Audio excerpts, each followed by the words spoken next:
আসছি বরমাইপাড়া মৌজার একটি হাওয়ারে। এখানে এসে আমি 2 প্যাকেট বিস্কুট পেলাম, এলাচি বিস্কুট। তারপর এত তৃষ্ণা লাগলো যে পানি খুব প্রয়োজন। হাওয়ারে ডিপ কল চলছে, প্রায় 1000 গভীর নলকূপ। সেখান থেকে পানি উঠছে, সে পানি ক্ষেত্রে সেচ দেওয়ার জন্য তুলছে কৃষকেরা। আর সে সুযোগে পানি যেহেতু পেয়েছি, পানি তৃষ্ণা যেহেতু পেয়েছি লেগেছে, পানি খাওয়া চিন্তা ভাবনা করেছি, এখন পানি খাবো। হ্যাঁ, পানি খুবই মিষ্টি, মনে হচ্ছে মিঠা পানি।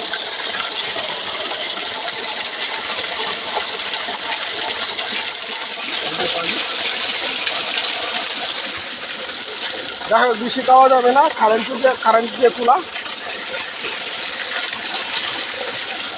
এখন খাওয়া শেষ, চলে যাচ্ছি।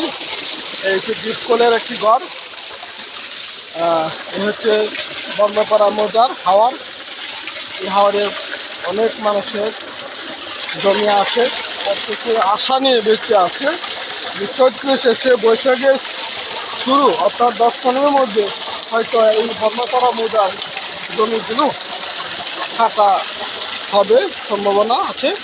আল্লাহ রহমত করলে হ্যাঁ, তারা ঘরে ধান তুলতে পারবে।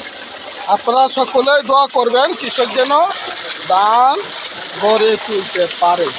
এটাই কৃষকের বেঁচে থাকার একমাত্র অবলম্বন। সকলকে বাই বাই।